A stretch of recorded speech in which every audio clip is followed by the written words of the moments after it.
Welcome back everybody. Lololo gak bahaya ta.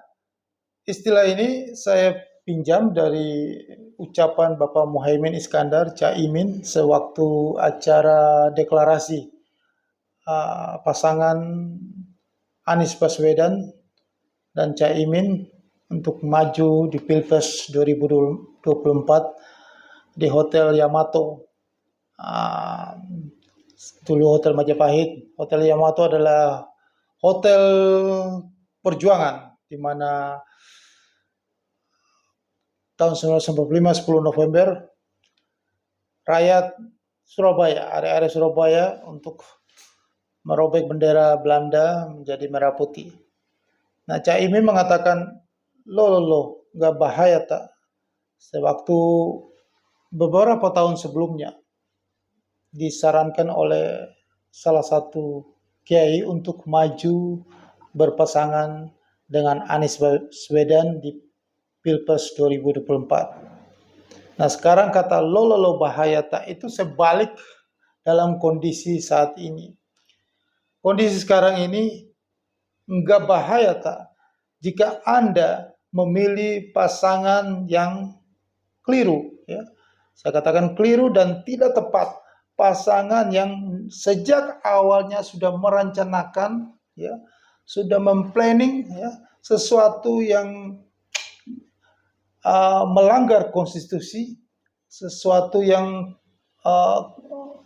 sangat curang, ya, merupakan suatu kejahatan. Kenapa kejahatan? Karena memang sudah jelas Mahkamah Konstitusi, Majelis Kehormatan Mahkamah Konstitusi telah memvonis bahwa Ketua MK yang merupakan nepotisme, adik ipar dari Presiden, paman dari salah satu calon wakil Presiden yang masih belum pengalaman, ya, Bapak Anwar Usman, diberhentikan, dipecat dari jabatan dia sebagai Ketua MK karena melanggar kode etik, melanggar konstitusi, ya, menabrak konstitusi, merekayasa. Ini kata Ketua Majelis Kehormatan Mahkamah Konstitusi, Pak Jimli Asidiki, bahwa ini ada suatu pelanggaran kode etik yang ada intervensi dari pihak luar. Nah, ini perlu diselidiki intervensi dari pihak luar siapa. Nah, ini yang merupakan, kembali lagi saya kasih istilah, pinjam istilah Caimin, ya, lo nggak bahaya tak. Lah, kalau Anda memilih pasangan yang dari awal sudah curang seperti ini, maka lo nggak bahaya tak akan terjadi masalah di kemudian hari. Dan mereka, jika nanti pasangan ini memenangkan Pilpres, maka hukum alam itu akan terjadi. Pepatah itu apa yang dikatakan bahwa yang dimulai dengan kecurangan. Ini saya katakan curang karena memang jelas terbukti bahwa dia telah menerima hukuman diberhentikan, dipecat karena melanggar kode etik. Ya, berarti curang. Nah, saya memeriksa kewarasan saya. Jadi Anda juga berpikir yang waras. Saya berpikir di mana logikanya. Seorang ketua MK yang menghasilkan produk hukum, keputusan hukum, ya, menghasilkan putusan hukum. Yang menghasilkan putusan hukum itu melanggar kode etik dan telah diberhentikan dari ketua MK. Terus putusannya dia itu dianggap sah dan melanggengkan seseorang yang produk nepotisme. Kewarasannya di mana gitu? Orangnya bersalah, tetapi produknya tidak bersalah. Produknya dianggap sah. Itu sampai dengan sekarang saya masih berpikir mana yang waras. Gak masuk di dalam logika saya. Maka ini hal yang sangat luar biasa. Apa yang dihasilkan awalnya salah. Ya. Pihak-pihak tertentu yang sudah berani menabrak merekayasa konstitusi dan akhirnya tetap berjalan terus. Tidak ada usaha untuk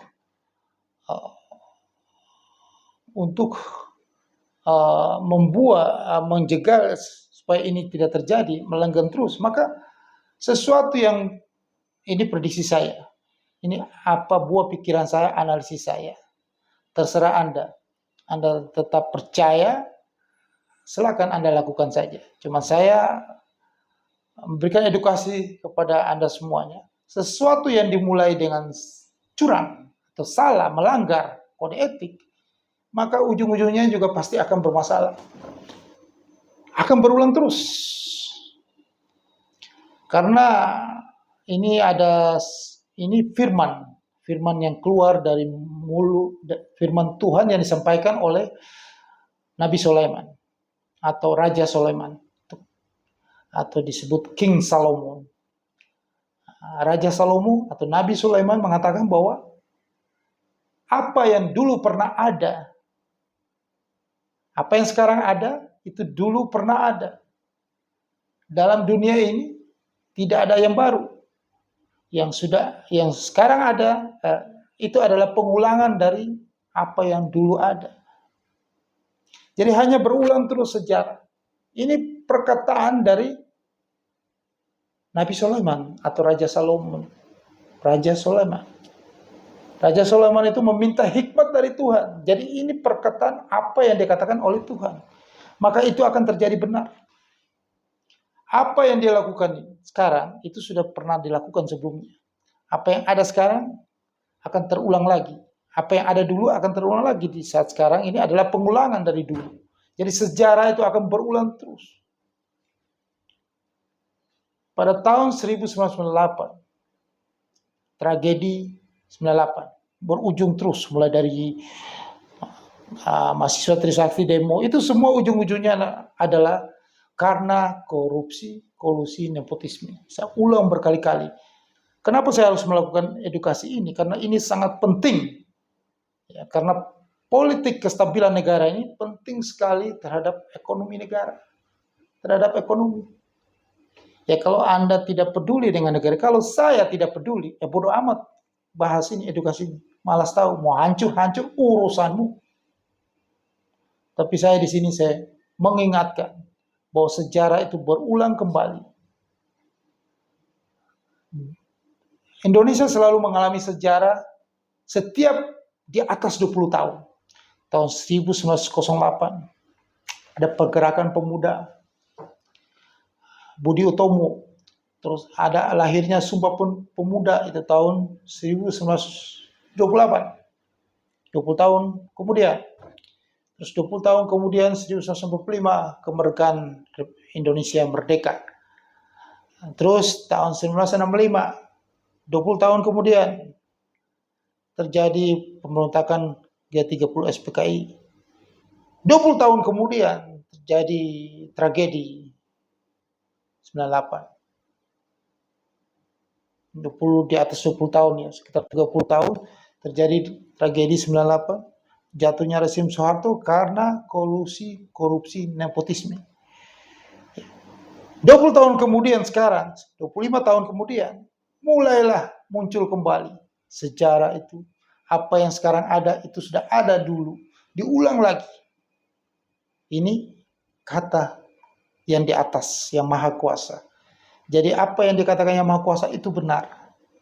Maka dari itu sebelum ini terjadi, Anda harus bijaksana. Anda harus benar-benar melihat, menelaah.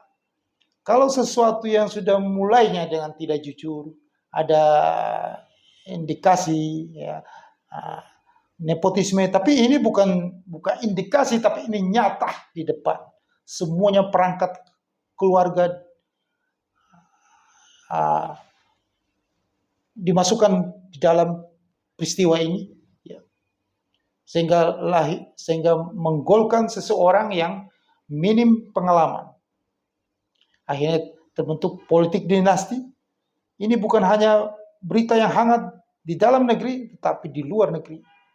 Semua media-media asing sudah membahas tentang politik dinasti, tentang hancurnya demokrasi di Indonesia.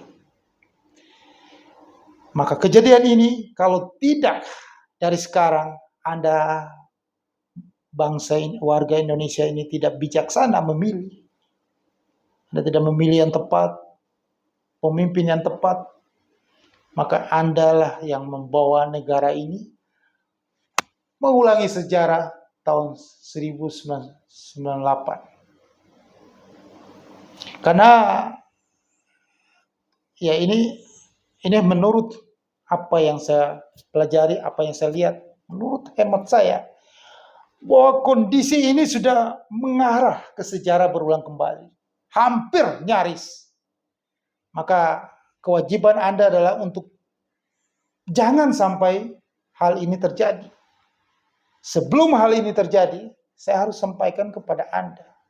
Tetapi kembali lagi kepada Anda, itu urusan Anda. Kalau Anda menginginkan sejarah berulang kembali, ya terserah Anda.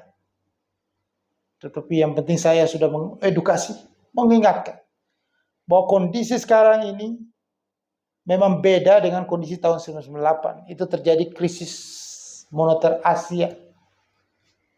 Tapi yang sekarang terjadi adalah nanti akan terjadi krisis moneter. Krisis kejatuhan pasar keuangan dunia terbesar sepanjang sejarah. US dollar itu akan sangat kuat.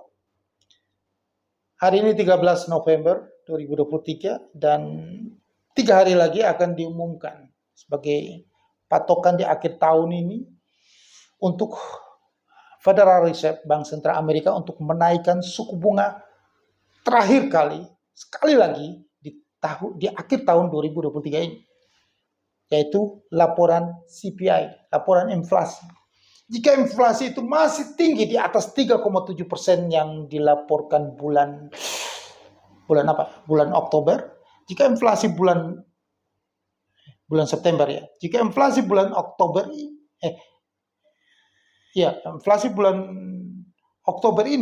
di atas 3,7%, maka sudah dipastikan The Fed akan menaikkan, Federal Reserve Bank Sentral Amerika akan menaikkan suku bunga lagi itu di awal Desember 2023. Maka suku bunga Amerika itu akan kemungkinan bisa menjadi 6% tahun 2023 ini. Suku bunga Amerika 6%, suku bunga Bank Indonesia BI Rate 6%. Maka terjadilah capital outflow. Akan ada banyak dolar yang pulang kampung ke Amerika Serikat. Maka kita di sini Indonesia akan mengalami krisis likuiditas dolar. Dolarnya akan berkurang. Bank Indonesia intervensi terus. Intervensi cadangan kita akan makin lama makin terkuras, makin sedikit. Maka dolar itu akan menguat terhadap rupiah. Dolar akan naik terus. Di tengah dolar yang makin naik begini, gejolak politik dalam negeri ini makin panas. Makin naik juga, makin panas. Gara-gara langkah yang produk putusan hukum yang keliru yang dilakukan oleh paman. Si paman Anwar Usman ini membuat masalah yang akan panjang terus dan seperti bola salju. Akan makin membesar nanti pada hari H di bulan Februari 2024. Maka dari itu Anda, walaupun nanti produk putusan hukum inilah yang terpilih nantinya, menang mereka, itu pun masalah tidak akan selesai terus. Sampai sejarah itu akan berulang kembali. Kecuali putusan yang salah ini, pemimpinnya yang terpilih bukan dari produk putusan yang salah ini. Nah itu mungkin masalah selesai. Tetapi pemimpin yang terpilih dari produk putusan yang salah ini, menurut apa yang saya analisis saya, ya menurut saya ya, semoga ini saya juga berharap ini tidak terjadi. Jadi saya memberitahu kepada Anda semuanya, jangan sampai terjadi. Karena terjadi sejarah akan berulang kembali. Karena saya kasih tahu bahwa sejarah itu pasti berulang kembali. Karena apa? Ini kata dari Yang Maha Kuasa. Disampaikan oleh Nabi Sulaiman, Raja Sulaiman. Apa yang dulu ada, apa yang sekarang ada, itu sudah pernah ada dulu. Di bawah matahari ini, dia mengatakan bahwa di bawah matahari ini, di bawah matahari adanya bumi ini, tidak ada sesuatu yang baru. Hanya adalah pengulangan sesuatu yang sudah ada sebelumnya. Jadi sejarah selalu berulang terus. Ini kata Tuhan, bukan kata Nabi Sulaiman mengatakan itu dari hikmat dari Allah yang Maha Kuasa. Jadi apa yang dikatakan Allah yang Maha Kuasa itu pasti terjadi. Saya kasih tahu itu. 98 jatuhnya rezim militer berkuasa 32 tahun. Pakai aparat, pakai penguasa jatuh karena kolusi, korupsi, nepotisme. Sekarang mau dikembangkan lagi korupsi, nepotisme, politik dinasti. Mungkin generasi-generasi anak-anak muda ini tidak mengerti sejarah seperti itu. Mereka melupakan sejarah. Kata Bung Karno, jangan jas merah, jangan sekali-sekali melupakan sejarah. Nah, mereka melupakan sejarah. Mereka tidak tahu bahwa akar kehancuran bangsa, akar kehancuran ekonomi itu adalah nepotisme. Di dunia ini sejarah sudah membuktikan penguasa Mesir, Jenderal Husni Mubarak yang berkuasa 3 dekade juga sama seperti Presiden Soeharto. Itu bisa jatuh runtuh di demo besar-besaran oleh rakyatnya karena dia 2 bulan sebelum mengadakan pemilu dia di demo ditangkap masuk bui karena dia mau mengangkat anaknya Gamal Mubarak untuk menjadi pengganti dia presiden. Nepotisme, politik dinasti hancur. Itu sejarah sudah memberikan tanda-tanda semuanya. Jangan sampai terulang di Indonesia. Apakah di Indonesia ini tidak ada orang yang lebih hebat? Tidak ada orang yang pintar selain hanya golongan tertentu, keluarga tertentu. Ya. Yang lain tidak mampu. Apa hanya suku tertentu? Hanya mereka saja yang berhak pimpin negara ini? Perlu Anda tahu bahwa negara ini bukan negara kerajaan. Negara ini sudah disepakati oleh semua elemen, semua masyarakat Indonesia bahwa negara ini adalah negara republik. Negara republik berarti tidak ada namanya politik dinasti, tidak ada namanya nepotisme. Itu sudah disepakati setelah hancurnya rezim Soeharto, munculnya era reformasi, sudah diamandemen dalam undang-undang. Makanya dibuat Mahkamah Konstitusi. Semuanya itu dibuat untuk mengamandemen undang-undang supaya mengatakan bahwa negara ini bukan negara, tidak ada lagi KKN, nepotisme. Tetapi sekarang praktek-praktek itu dimulai lagi dan itu sampai sekarang dilegalkan. Berjalan seperti itu. Jangan sampai awalnya sampai 2 tahun kemudian terjadi sesuatu yang luar biasa terjadi di bangsa ini. Dan saya punya firasat bahwa 2 tahun kemudian akan terjadi, kalau hal ini tidak bisa dicegah, maka akan terjadi pengulangan sejarah. Pasti akan terjadi people power itu.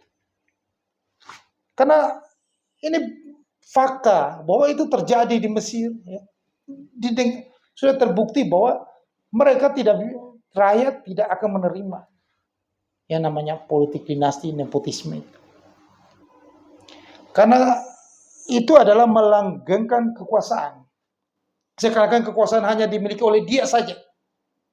Karena konstitusi hanya disyaratkan 2 tahun maksimal sekarang.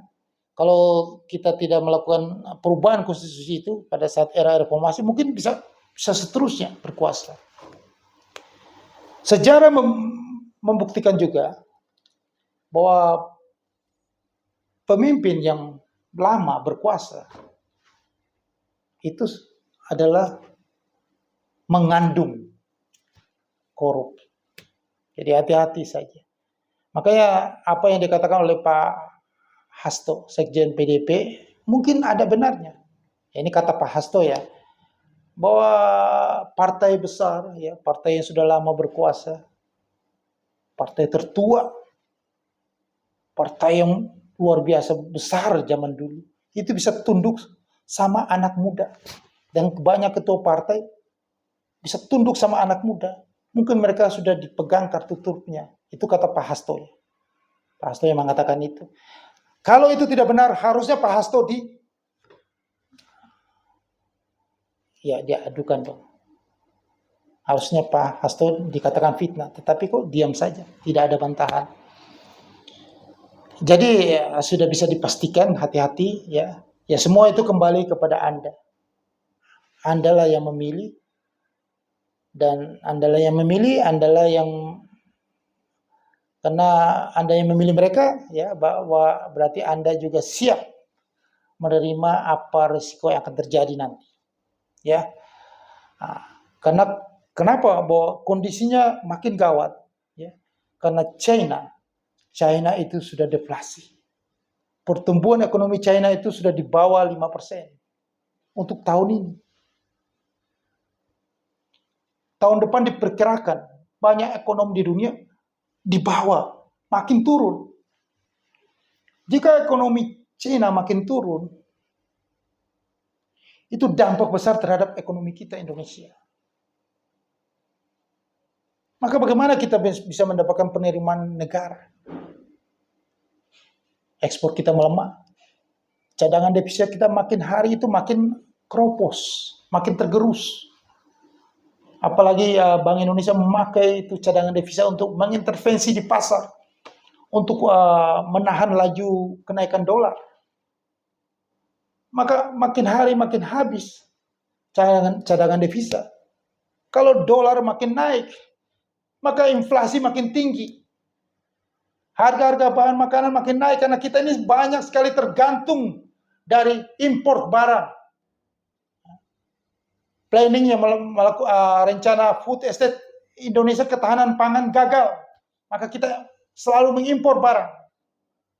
Maka harga barang naik, maka ini jangan ditakut. Hati-hati kalau harga barang sudah naik. Hati-hati saja. Harga barang naik, politik nggak stabil. Negara di luar sana teriak-teriak. Jangan sampai terulang kembali. Maka Anda harus bijaksana di sini. Ya, karena kondisi itu makin, bukan kondisi global ya. Itu makin suram. Suku bunga Amerika itu makin naik. Sudah naik, dipertahankan lagi yang lama turunnya. Maka gawat. Ya, saya kasih tahu gawat. Jadi hati-hati.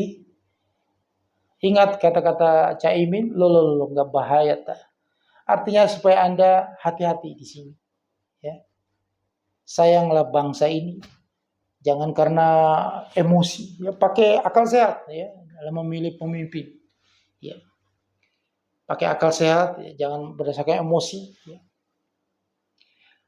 Semua pemimpin itu, kalau ada duit, kalau ada dana yang besar, itu mau bangun infrastruktur, mau bangun apa, cita-cita apa, pasti jalan.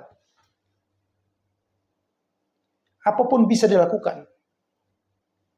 Kalau semuanya bisa dilakukan dengan utang, siapapun, Anda pun juga kalau jadi presiden bisa.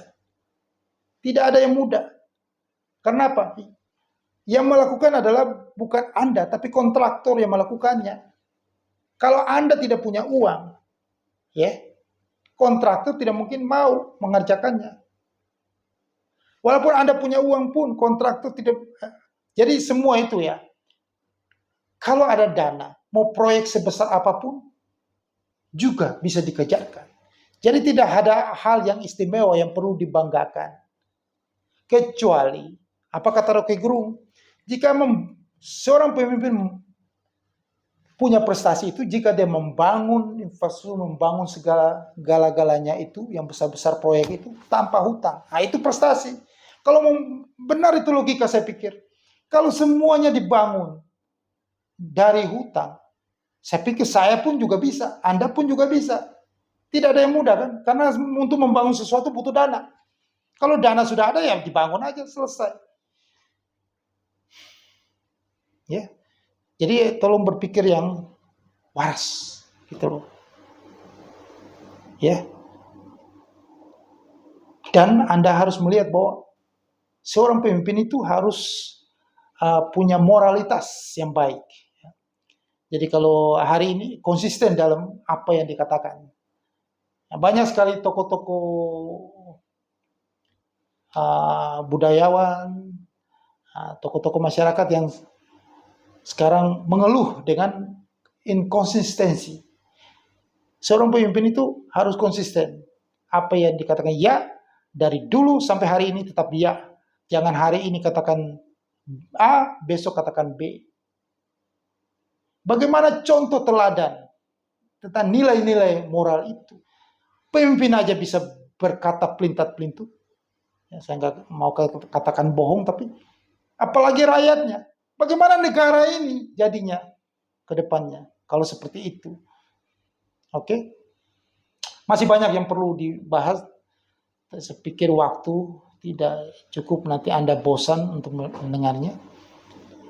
Yang paling penting di sini bahwa kondisi ini sudah makin gawat. Jangan sampai Anda buat kondisi politik ini jadi makin runyam, makin panas terus. Sedangkan Anda perlu tahu bahwa di luar sana ekonomi dunia sudah makin suram. Jadi kalau makin suram, Anda harus bijaksana. Jangan bikin dolar ini naik terus, tembus 18.000. Maka Anda sendiri yang susah, harga barang akan naik. Gitu loh.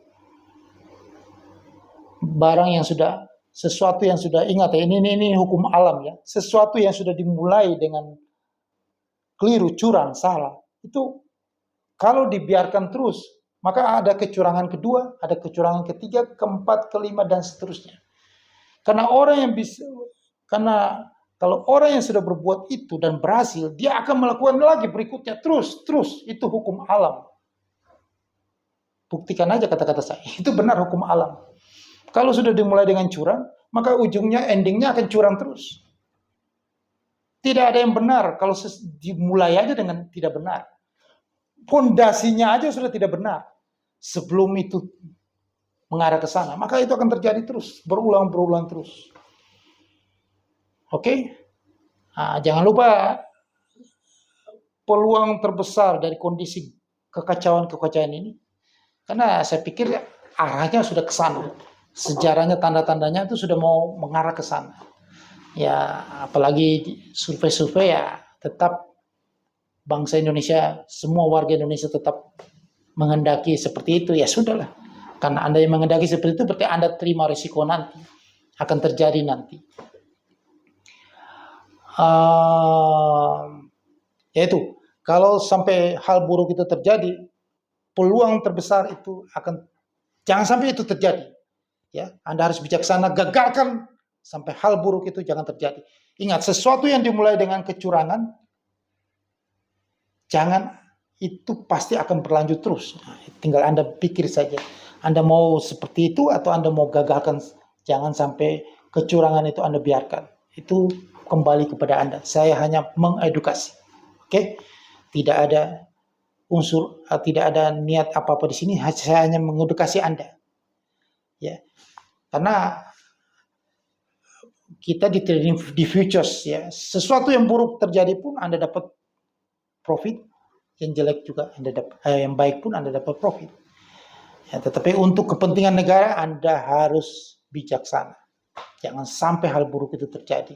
Ingat, sesuatu yang dimulai dengan curang itu akan berlanjut curang-curang terus. Dan ingat lagi bahwa tahun 1998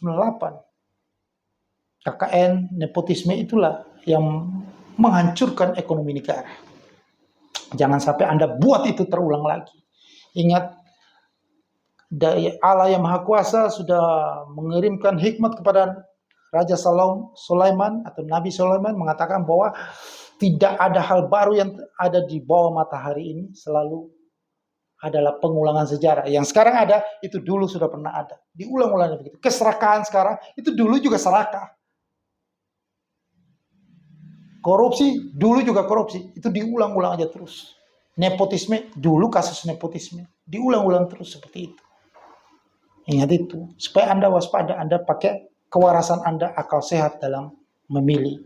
Itu semua terserah Anda, bukan urusan saya di sini. Penting saya sudah mengedukasi Anda di sini. Saya tidak mau negara ini hancur, ya. Jangan sampai dolar itu naik terus, inflasi tinggi seperti tahun 1998. Oke, di bawah sini ada email saya. Jika Anda ingin trading di futures market, karena futures market adalah pasar yang memberikan peluang besar kepada Anda di tengah kondisi yang tidak menentu ini. Oke, sukses untuk Anda.